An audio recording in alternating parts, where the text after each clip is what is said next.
നമസ്കാരം, ഞാൻ Santhosh Rajasekharan. Daily news അറിയേണ്ട വാർത്തകളിലേക്ക് സ്വാഗതം. ഇറാൻ അമേരിക്ക യുദ്ധത്തിൽ നയതന്ത്ര നീക്കങ്ങൾ നടത്താൻ കഴിയുന്നത് ഇന്ത്യക്കാണെന്ന് എഴുത്തുകാരൻ റോബർട്ട് കിയോസാക്കി. പാകിസ്ഥാൻ വെറുമൊരു സന്ദേശവാഹകൻ മാത്രമാണെന്നും അദ്ദേഹം പറഞ്ഞു. ഇതേസമയം യുദ്ധം സൃഷ്ടിച്ച പ്രതിസന്ധികൾ മറികടക്കാൻ രാജ്യം സജ്ജമാണെന്ന് പ്രധാനമന്ത്രി നരേന്ദ്രമോദി പറഞ്ഞു. സംസ്ഥാന മുഖ്യമന്ത്രിമാരുമായി നടത്തിയ ചർച്ചയിലാണ് പ്രധാനമന്ത്രിയുടെ പ്രതികരണം.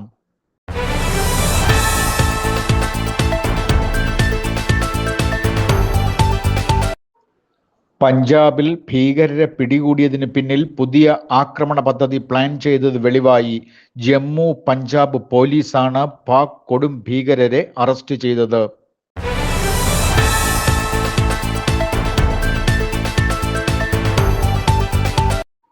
പ്രധാനമന്ത്രി നരേന്ദ്രമോദി കേരളത്തിലെത്തി. പാലക്കാട് കോട്ടമൈതാനത്ത് NDAയുടെ പൊതുസമ്മേളനം ഉദ്ഘാടനം ചെയ്ത് സംസാരിച്ച പ്രധാനമന്ത്രി ജില്ലയിലെ 12 മണ്ഡലങ്ങളിലെയും NDA സ്ഥാനാർത്ഥികളെ വേദിയിൽ പരിചയപ്പെടുത്തി. തുടർന്ന് തൃശൂർ സ്വരാജ് റോഡ് ഷോയിൽ പങ്കെടുത്ത അദ്ദേഹം തൃശൂരിലെ 13 മണ്ഡലങ്ങളിലെ സ്ഥാനാർത്ഥികൾക്ക് വേണ്ടിയും വോട്ട് അഭ്യർത്ഥിച്ചു.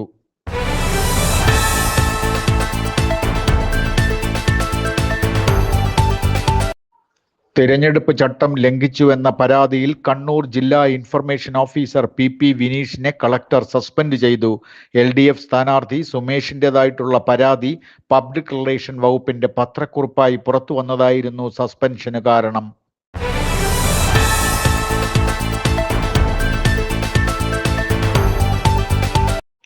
വയനാട് ദുരിതബാധിതർക്കായി കോൺഗ്രസ് വാങ്ങിയ ഭൂമിയിൽ DYFI കുടിൽകെട്ടി പ്രതിഷേധിച്ചു.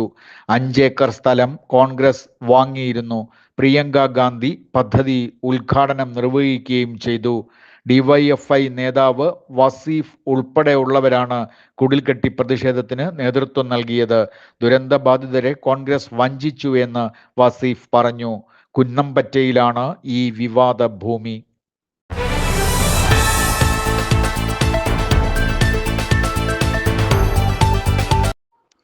SDPIയുടെ വോട്ടിനെ ചൊല്ലി വാക്പോര്.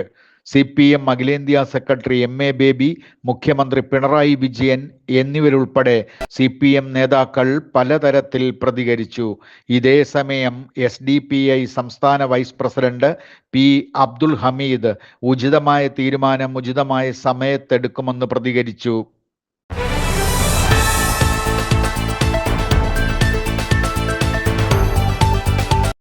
സംസ്ഥാനത്ത് വീണ്ടും തെരുവുനായയുടെ ശല്യം രൂക്ഷമാകുന്നു. കോഴിക്കോട് നാദാപുരത്ത് SI ഉൾപ്പെടെ 5 പേർക്ക് തെരുവുനായയുടെ ആക്രമണത്തിൽ സാരമായ പരിക്കേറ്റു.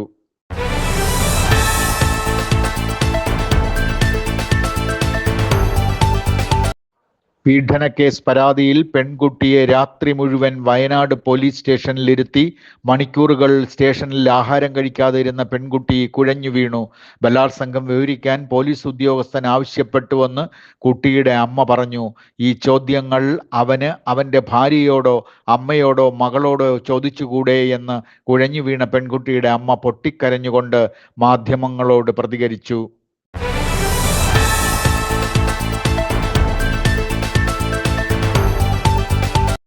വയനാട് സുൽത്താൻ ബത്തേരിയിൽ വയോധികയായ തങ്കമ്മയ്ക്ക് കാട്ടാന ആക്രമണത്തിൽ ഗുരുതരമായ പരിക്കേറ്റു. 80 വയസ്സുള്ള തങ്കമ്മയെ കാട്ടാന തുമ്പിക്കൈയിലെടുത്ത് ചുഴറ്റിയെറിയുകയായിരുന്നു. തങ്കമ്മയെ സുൽത്താൻ ബത്തേരി ആശുപത്രിയിൽ പ്രവേശിപ്പിച്ചു.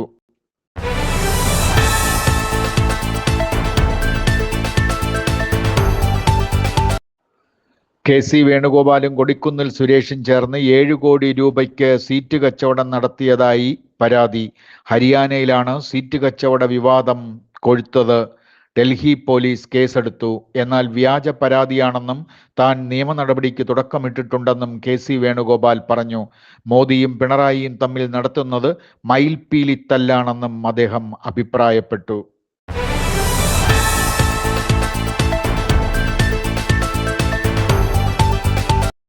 രാഹുൽ മാങ്കൂട്ടത്തിൽ MLAയുടെ കേസിൽ അതിജീവിതന്മാർ സൈബർ ആക്രമണം രൂക്ഷമാണെന്ന് പരാതി നൽകി.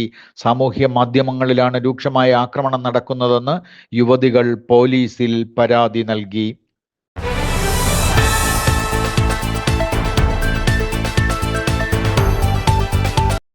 രണ്ട് ദേവീ പ്രതിഷ്ഠകളാൽ പ്രസിദ്ധമായ മണ്ണന്തല കുറുങ്കുളം ഭഗവതി ക്ഷേത്രത്തിലെ ഈ വർഷത്തെ പുനഃപ്രതിഷ്ഠാ വാർഷിക ഉത്സവങ്ങൾക്ക് തുടക്കമായി. ഏപ്രിൽ 4 വരെ 7 ദിവസം നീണ്ടുനിൽക്കുന്ന ഉത്സവത്തിൽ വിശേഷാൽ പൂജകളും രാത്രികളിൽ സാംസ്കാരിക പരിപാടികളും ഉണ്ടായിരിക്കുമെന്ന് ക്ഷേത്രം ഭാരവാഹികൾ അറിയിച്ചു.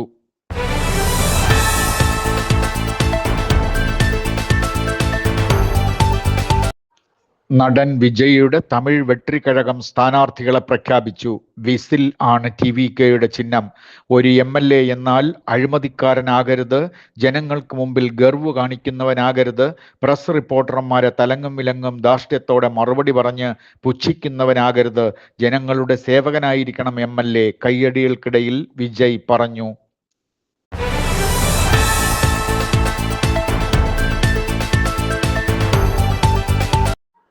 തിരുവനന്തപുരത്ത് വെഞ്ഞാറമൂട് KSRTC ബസിന് തീപിടിച്ചു. കണ്ണൂരിൽ നിന്ന് തിരുവനന്തപുരത്തേക്ക് വന്ന ബസിനാണ് തീപിടിച്ചത്.